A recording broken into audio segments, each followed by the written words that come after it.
Itinanggi po at hindi daw ho totoo na siya ay nahospital.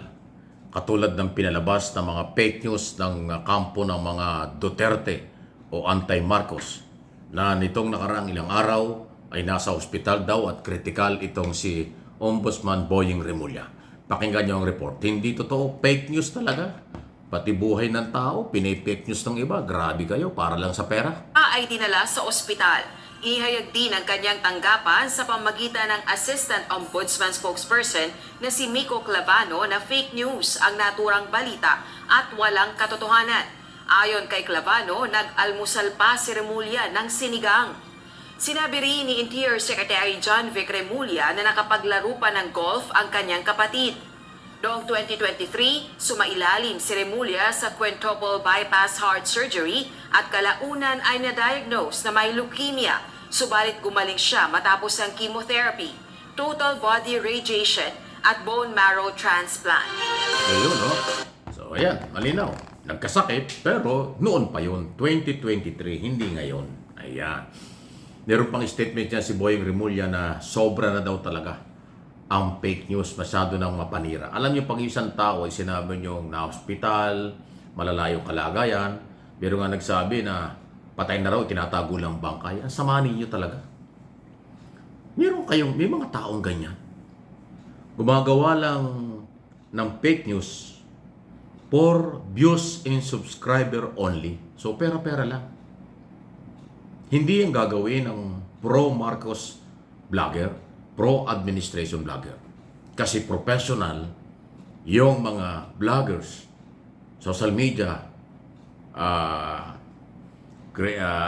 influencer na gumawa ng ganyan dahil nga po professional sila at alam nila ang obligasyon at tamang balitang hindi makakasama. Ang gumagawa talaga dyan ay mga anti-Marcos vlogger, influencer, gamit na gamit ang kahinaan ng mga tao at maniniwala. Sila lang naman naniniwala doon eh. Ako, nung mabasa ko at makita ko, sabi ko, kalokohan ito. Ayan na nga yung kapatid, nagsalita na. Secretary Remulla. Siyempre, alam niya kapatid niya kung nasaan. Naglaro nga daw ng golf, kumain pa raw ng almusal na masarap ng isang araw. Kaya sabi nga ni Boying Remulla, sobra na, dapat panagutin, dapat managot, dapat mayroon pang batas na gagawing mas matibay para panagutin po ang mga ganyang klase mga tao na sobrang umaabuso sa kanilang mga sinasabi nang hindi naman walang katotohanan. May sasabihin, pati raw bangkay tinatago para kasigurado may nangyari. Yung gumagawa ng ganyan, naggarapalang fake news at buhay ng tao pinaglalaruan, walang puso yan. Sa aking opinion, yan ang may pagkademonyo.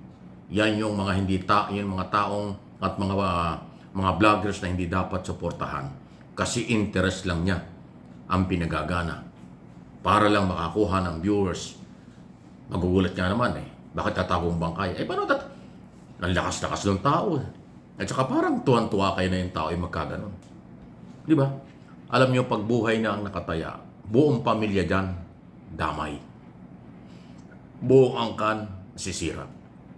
At yung gumagawa ng ganito, dapat lang talagang kasuhan or ipasara ang kanilang social media account kasi hindi na ho yan.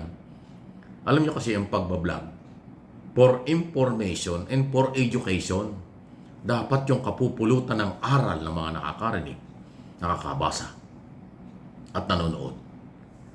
Anong aral makukuha na sasabihin mo tinatago ang bangkay, hindi naman nawawala yung tao, buhay na buhay. Tapos sasabihin nila na-hospital daw, nasa hospital daw, critical pa raw. Kalokohan lahat So bagay hindi yung gagawin ng traditional media. Kasi galing ako sa media ng matagal na panahon, ilang dekada. Lahat kami ang aming balita may pinanghuhugutan. Ang gumagawa lang nito, yung napaharap sa mikropono, humarap sa camera, ang piling media na siya. Ang piling siga, ang piling matalino, piling magaling. Kalokohan yan. Yung accountability, yung responsibility and accountability at credibility, kailangan pangalagaan yun. Wala sila nun kasi hindi nila alam yun. After views, after money, ang gumagawa nun. Ito, tanong lang. Halimbawa sa pamilya mo, ikaw na vlogger na gumagawa ng fake news. Sa pamilya mo gawin yan, matutuwa ka. Sa mga kaibigan at membro ng pamilya mo, ang sabihin na tinatago ang labi, ang bangkay, kahit buhay pa, matutuwa kayo. O kaya sasabihin nyo na hospital o critical. Tapos alam mo naman yung hindi totoo, nagpakalat lang kayo ng gano'n. Matutuwa kayo kung asawa at anak ninyo ang sinasabihan ng gano'n? Di ba hindi? Dapat kasi ang sinasabi i-apply nyo sa sarili nyo at sa inyong buhay. Excuse me po. Kasi pag hindi nyo ini-apply, hindi nyo maramdaman ang sakit. Hindi nyo maramdaman ang mali. Hindi nyo maramdaman ang accountability. Pag hindi mo ini-apply sa sarili mo ang ginagawa mo at sinasabi mo. Ganon kasimple lang. Pero bahala kayo. Si Lord nang bahala sa inyo. Pangalawa, ay di yung mga viewers nyo at followers nyo ang inyong niloloko. Excuse me po. Ang take naman yung ubo ko. Di ba? Kasi kung sasabihin mo yung tao ganon, wala na. Tapos malakas pala, buhay na buhay. Alam mo, ang pagsasabi ng ang isang tao ay nawala na, doktor lang. At immediate family ang pwedeng panggalingan ng ganong impormasyon. Pag sinabi ng doktor at immediate family na ganun talaga, ayun ang totoo. Pero pag wala sinabi ang kanyang pamilya o doktor mismo, ano yan inaaral po yan sa journalism at saka sa mass communication Yung double check. I-double check nyo ang impormasyon. Walang masama na i-double check ang impormasyon bago ilabas. Sa anumang pamamaraan, gawin mo. Para sigurado ka sa sasabihin mo at ibabalita mo, totoo.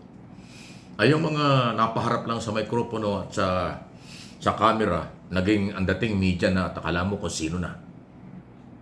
Madalas gumagawa ng fake news yun. Kasi nga, ulitin ko, hindi nila alam yung trabaho ng nagpapahayag. At hindi rin nila alam ang malaking accountability.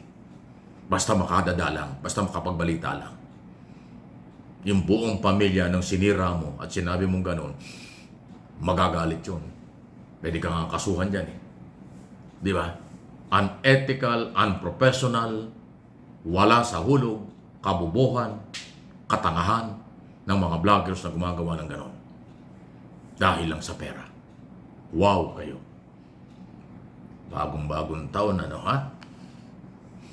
Salamat kayo dito sa Pilipinas, pinalalampas yung mga ganyan Sa ibang mga bansa, gawin nyo sa Amerika, sa Canada, huli agad kayo. Hulihin ka agad kayo. Sa Amerika, kahit na under investigation ka, kahit na wala pang kulong ka agad. Pag pinagdudahan ka na mayroong something na sinabi at huhulihin ka agad, kulong ka. Kakasuhan ka. Ganun katindi sa kaya. Gusto ba nyo mangyari sa Pilipinas yan? Di iyakan kayo. Lalo na yung mga maraming pasaway dahil hindi alam kung anong sinasabi at ginagawa.